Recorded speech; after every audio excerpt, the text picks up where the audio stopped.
Excuse me, sorry. Oh, hey everybody. It's good to see you all here today. We're here to introduce a very important person to us, Nicole. And so we just want to start with just a little bit learning more about Nicole. So she's very famous researcher, has a lot of magazines published about her. But you may not know she came here originally from California. She was very excited on the flight over. And she actually acclimated very quickly to the new environment. She actually, surprisingly, really enjoys the snow.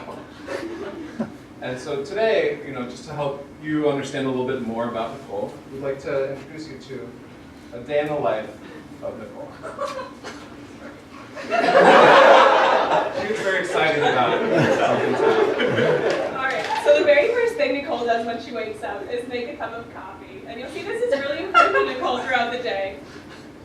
So after she drinks her coffee, she's feeling pretty awake, she's ready to go to class. And we don't actually have any evidence of her in class, but we do have some evidence of what she did. So here's some examples of Nicole posting on Facebook while she is in class. And then after class, she's had a fair amount of her coffee, but she didn't actually finish it. So she leaves it in the lounge for a while. And then after she goes to lunch and everything, it's finally time to go to lab. So here we see an example of what Nicole would do on a typical day. Maybe she'd pour a gel, decide she's ready to leave, and then maybe leave the running of the gel for the next day. And then after her time in lab, she's already gotten another cup of coffee, but she doesn't want to carry it around anymore. So she'll leave that in the lounge with her other cup. So now we've reached the end of the day, it's the evening, and Nicole's agenda opens up to a wide array of social activities. So here are some of the activities she may pursue. If it's Tuesday, you may find her at Cambridge Common attending Beers and Birds with Alex and Cassidy. You might find her at the local cabaret serving shooters preparing the Falcon 2. You might find her hanging out with her good friend Rachel. Here she is assisting Rachel with some trouble, labor-related troubles, I'm not sure. Or she might just stay home and watch a show like RuPaul's Drag Race and get excited when one of her favorite girls is in congratulations. But no matter where Nicole is, if she's not home at the end of the day, she needs to take an Uber.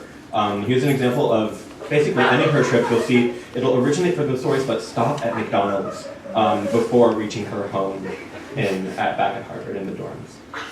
So, Nicole, we brought some coffee for you.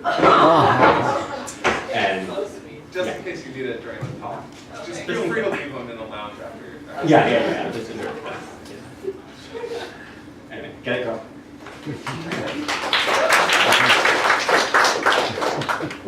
Different beverage. Sorry. Larger mason jar. All right, thanks for that intro, guys. That was great. So yeah, I guess I'm gonna get started. So, as scientists, we normally think about bacteria in this context. We use them for various assays, but in reality, bacteria do a lot more than just serve our needs in the lab. And for some of you more hardcore biologists, this might be a hard idea to get across to you. So I made a little diorama to explain a microbial community that grows on your skin. So this is an example of the human skin microbiome. And we're treating it as the MCO community. So you can see all these labs here. You've got the Kramer lab, the Dulac lab, the Hextra lab, just getting started, just a tiny little microbe. And as a young bacteria coming to Harvard and looking for a good lab to join,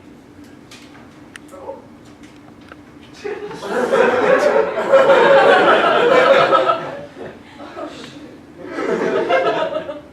team. All right, there we are. So, young microbe coming to MCO, looking for a nice, safe lab to join. I was really taken in by the shear lab, Nice, big colony, really great research. But much to my shock and dismay, it seems like when a certain professor came back from sabbatical, the shear lab seems to have vanished somewhere, someplace European and far away. And that, of course, is lab. So correlation versus causation, we don't really know if flat is the reason that the shear lab is gone, but either way, if you maybe located in the shear lab, that really sucks for you. And while it's funny, the reason I explain this is because we're actually demonstrating a really specific concept in the microbiome, which is something known as dysbiosis. So it's when the actual microbes that your skin is normally populated with, they alter in concentrations and levels, and invasive bacteria can take over. And that is basically what we're going to be discussing today. And we're going to be discussing it in the context of a disease. And that disease is atopic dermatitis, aka eczema. So atopic dermatitis, or AD, is an inflammation of your skin. It gets cracked, itchy, red and swollen, and your skin is frequently infected. And the reason that this ties in with that little figure I just showed you is because the patients show an altered skin microbiome. So that's been known in the literature since like the 70s. And in particular, there's an increase in Staphylococcus aureus, or aka plague. So with that, I'm going to get into the title of the paper. And I'm going to read it to you, because it's very long. I'm actually just going to give you my little abbreviation, which is, bacteria we used to think were boring actually do cool stuff. And this is from the Gala lab at UC San Diego. So, breaking down their first protocol that they used, they're taking human patients that have AD and those that don't, and they're swabbing their skin. Then they are using qPCR to amplify the 16S rRNA gene, and then this gives them the quantification of the total amount of DNA of the bacterial species located on this section of the skin. At the same time, they're swabbing an area nearby. They're taking that swab and culturing that bacteria, and then they're plating that bacteria in order to get a count of the live number of total staph species. So this is a special plate. It's an egg yolk mannitol agarose plate, and it will selectively grow staph species. And in particular, the Staph aureus species will show up as a little red dot with a white halo around them. So therefore, they're able to quantify the amount of live staph and the total amount of aureus, specifically, compared to the total amount of live staph. So they used that protocol, and they got some data. So this is sort of just a representation of what was known for the past 40 years, which is that the amount of live S. aureus, so the amount of colonies that they found on those plates, is higher in patients that are AD lesional. So an AD non-lesional patient means it's a person with atopic dermatitis, but they're swabbing a section of the skin that doesn't have an outbreak right now. And then the lesional is obviously where you have an outbreak of eczema. So as you can see, there's an increase in the amount of live Staph aureus in the AD lesional, and that's even greater than the amount in the AD non-lesional. So that was all pretty much known, but they had to include that just to be preliminary. And then they moved on to their next assay, where they wanted to look at the actual ratio of live staph to DNA. So that's why we did that qPCR. So the important takeaway here is that the ratio of a non-AD patient is lower than that of an AD lesional patient. So basically, there are less amounts of live staph species here than correlate to the total amount of DNA that was quantified. So, this might be confusing to you. You might be thinking, what correlation?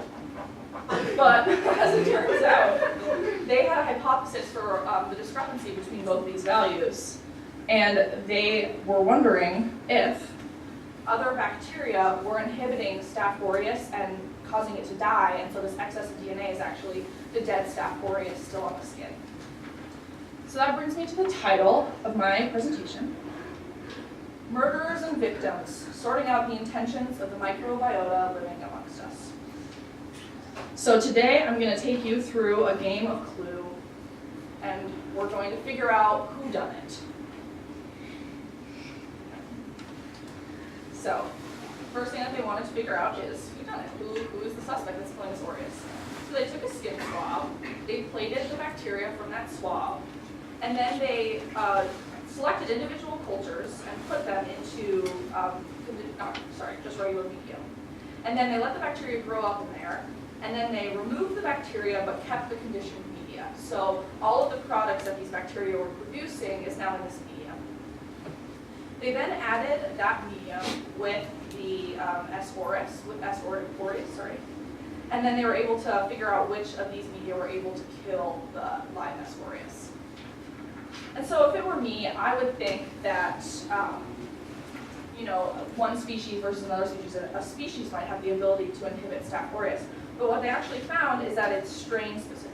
So individual strains have anti-S. aureus activity, not the entire species. So you can't just look at one entire species and figure out if it's killing aureus or not. So that brings me to our first suspect, the S. hominis A9 strain.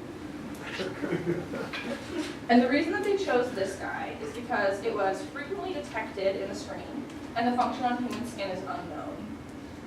Another cool fact is that it also inhibited MRSA strain USA 300. Those of you that don't maybe remember what MRSA stands for, it's multiple resistant black damage. So we now have a potential suspect for this crime.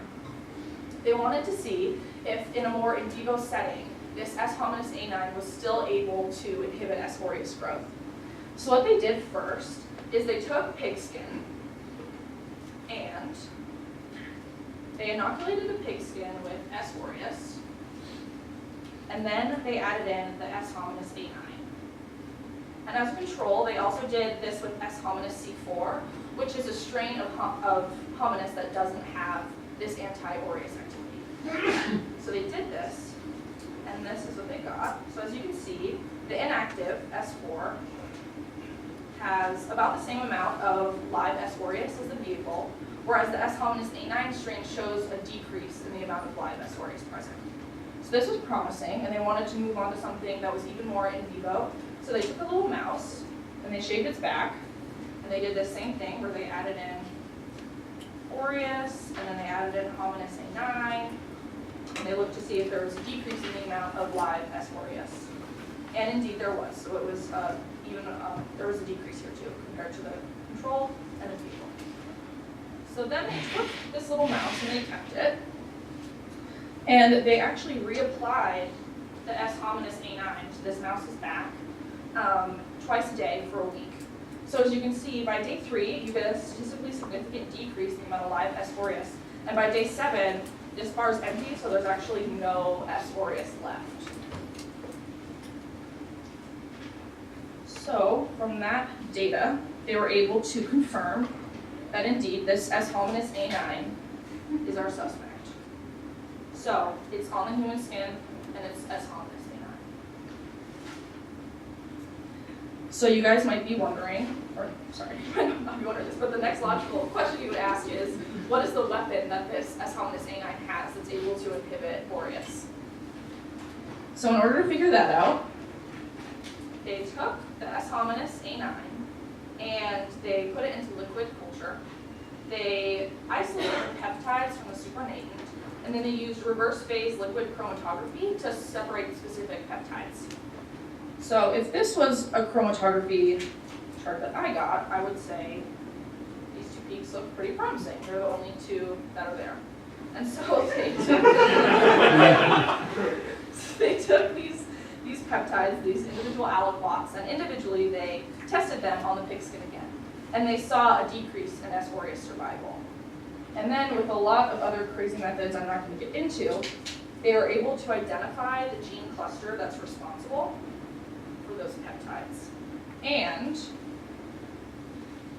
due to structural similarity, they characterized these peptides as lantibiotics. Specifically, they called them S. hominis lantibiotic alpha and lantibiotic beta. Just a little background on lantibiotics. They're peptide antibiotics with characteristic residues and motifs. They're made by gram-positive bacteria to destroy other gram-positive bacteria. And a fun fact, they're used in the food industry to preserve cheese, which is awesome. So we can knock off on our clue sheet that it was on the human skin with S. hominis A9 using lantibiotics alpha and beta. And then the next thing that these guys wanted to look at, the lab wanted to look at, was, are there any accomplices? So is the human immune system helping this bacterial strain to inhibit S. aureus? Enter our potential accomplice. Accomplice number 1. This is the LL37 peptide. And the only reason I could find that they actually used this is because it's a common mammalian antimicrobial peptide. So, in order to figure out if this LL37 is helping our hominus A9, they did a plating assay. So, this is it's a double log plot, right? So log and log.